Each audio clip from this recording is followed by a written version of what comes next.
Hey CSE, it's Mr. Taylor giving you the lesson for April 14th, Tuesday. Today we're going to be getting into Rebecca Mackay's short story, The Briefcase, and talking a little bit today about characterization. So some of this is going to be review, and hopefully you had a chance to look over the slides. I'm actually sort of starting in the middle of those slides to get us right to the briefcase. So hopefully you had a chance to quickly review characterization, the different types of characters, what we look for as an author develops their character. But today, for the video, we're just going to get right into the briefcase and start talking about that. And also talking about the tone. As we discussed for Cloudy Day, we're still going to be talking about tone and how that contributes to meaning. So let's get into the briefcase. So in case you didn't know what a briefcase is, this is what it is. It's a case carried by professionals, carries their documents and such. It is kind of important for the story. So some background. The story is fictional, so it's not based on a true story. However, it does have a relationship to famous people that have been in prison for their political beliefs. And key example some of you may be familiar with is Nelson Mandela, who tried to bring down the system of apartheid, so the system of separating the races in South Africa. And he spoke out against that and was actually in prison for a very long time before that system was ultimately brought down. This was in like the 80s that apartheid was going on, 1980s, so it was pretty recent. And then he became president of South Africa. So just an example of a political prisoner. We're going to be reading about Martin Luther King later. He also was in prison for his political views and actions. So this definitely has real world significance, though the story itself is fictional. Okay, so just a little bit of background to get you into that. We will jump into the story, and you should see in the class activities for today, you will see that there is a reading guide for this. I strongly encourage you to complete that because that's not only going to be helpful for the exit ticket today, but also for the quiz, which is going to be at the end of the reading. So we're going to spend 3 class days on this text. And so it's sort of our central text here, one of our central texts. And you can use all those reading guides in your responses to help you with that quiz, and you will find it very helpful. So let's get started here. Again, we're focusing on characterization, how we determine traits about characters in a text. And we'll also be touching in on tone and how characterization and tone feed into our determination of the theme of the text or the author's message, what they want you to understand about your life and what message you can take away from the story. So we'll get started here. In lines 1 through 8, we're looking for the character's state of mind, and we're just citing textual evidence to support that answer. So let's start reading. And I did reference this in the slides as well, but if you want this read out to you, you can click this audio button. It will play it out to you in audio on your computer. If you don't want to read it yourself, you can have it read to you. So let's start. He thought how strange that a political prisoner marched through town in a line, chained to the man behind and chained to the man ahead, should take comfort in the fact that all this had happened before. He thought of other chains of men on other islands of the earth, and he thought how since there have been men, there have been prisoners. He thought of mankind as a line of miserable monkeys chained at the wrist, dragging each other back into the ground. All right. And so here we don't get the protagonist's name. We know that he's male, but we know that so I'm seeing political prisoner. Okay, so he has some experience with this. He is, in fact, a political prisoner. He's being marched in chains.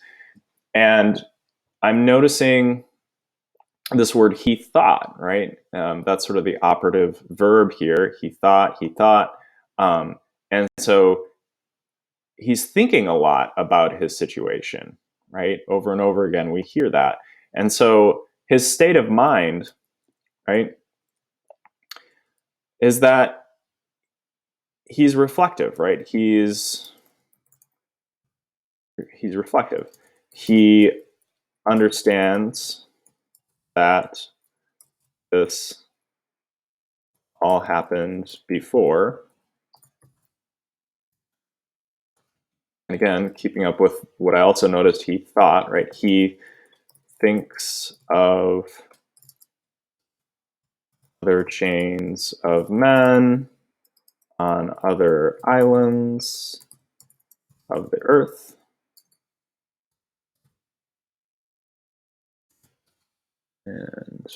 And he concludes that since there have been men, there have been prisoners.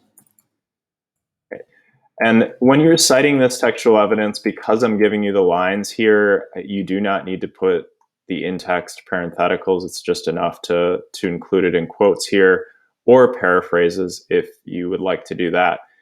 But I'm giving a trait here, right? He's reflective of his circumstance and giving evidence to support that.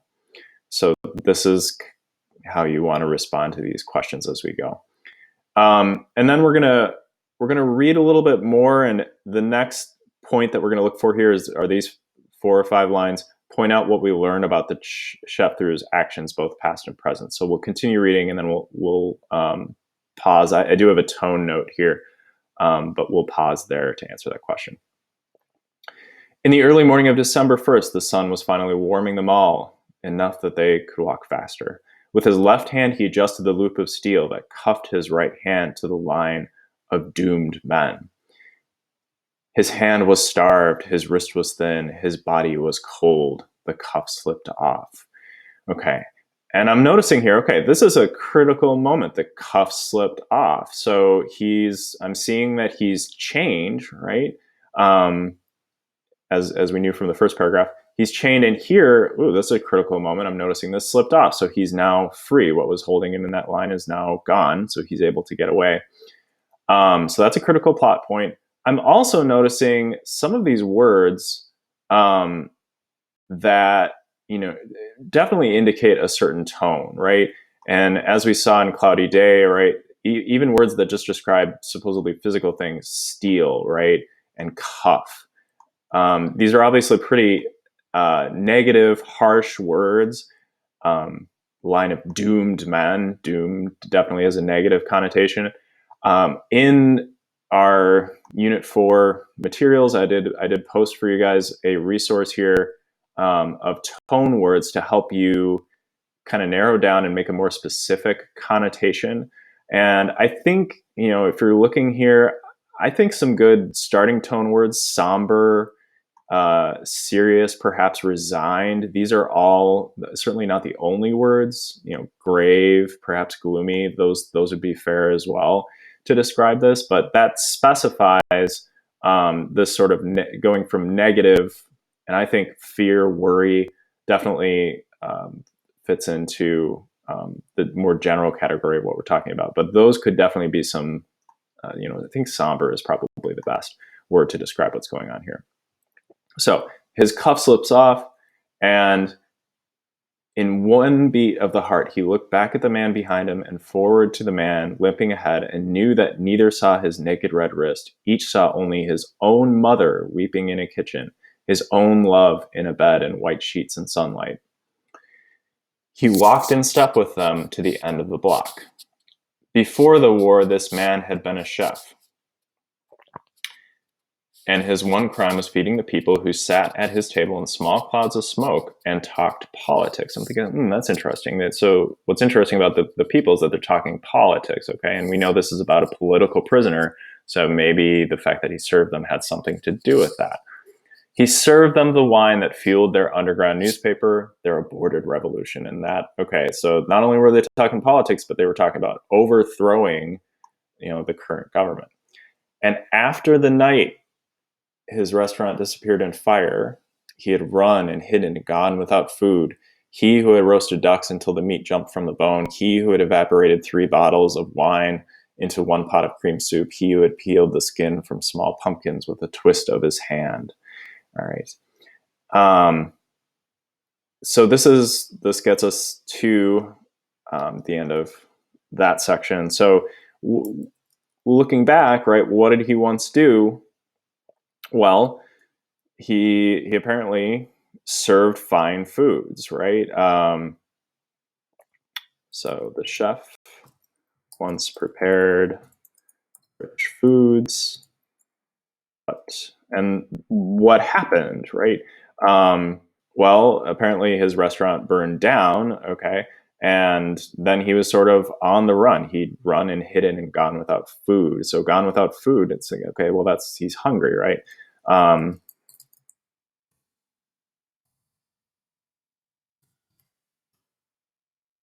right. So this sort of tells me that the change that he's gone under. So this was a flashback to what he was before he was a prisoner, and then his restaurant burned down because he served the wrong people, and then he was running. So lines 31 through 38, the motif of identity is explored in this text. How do the identities of the professor and the chef change in these lines? So we'll get through this paragraph here. And here was his hand twisted free of the chain, and here he was running and crawling until he was through a doorway. It was a building of empty classrooms. So I'm thinking, okay, so this is maybe some part of the university. There we go. It's a university he had never attended. He watched from the bottom corner of the second story window as the young soldiers stopped the line, counted 199 men. That's an odd number. I'm thinking, okay, well, that must have been something more round, must have been 200, and he was the one who got away. Shouted to each other, shouted at men in the panicked voices of children who barely filled the shoulders of their uniforms. So kind of mocking there. This kind of a mocking to call them children. That that seems offensive, right? To these soldiers who are watching over them, and by association, the government, right? One soldier, a bigger one, a louder one, stopped a man walking by, a man in a suit with a briefcase, a beard, some sort of professor. Okay, and this is a critical point. Okay, this is, the professor is going to play a big role coming up. The soldiers stripped him of his coat, his shirt, his leather case, cuffed him to the chain. They marched again. And as soon as they were past, no, not that soon, many minutes later, when he had the stomach, the chef ran down the street and collected the man's briefcase, coat, and shirt. Okay, so the motif of identity here is going to be important. It's an important motif or subject of the whole story. It's also going to be important when you're constructing your theme. So the author is going to be saying something about identity. So let's talk a little bit about how he changes here. So he takes on his briefcase and his coat and his shirt. So he's these exterior things that he's taking. These are sort of symbolic of taking on his identity, right? That's what the chef changes. That's how the chef changes. So the chef, we're working backwards here. Chef becomes an escapee, escapes.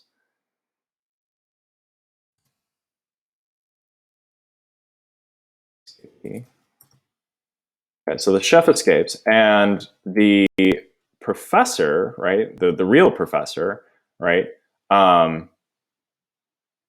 stops a man walking by and then just strips him and puts him in chains, right? So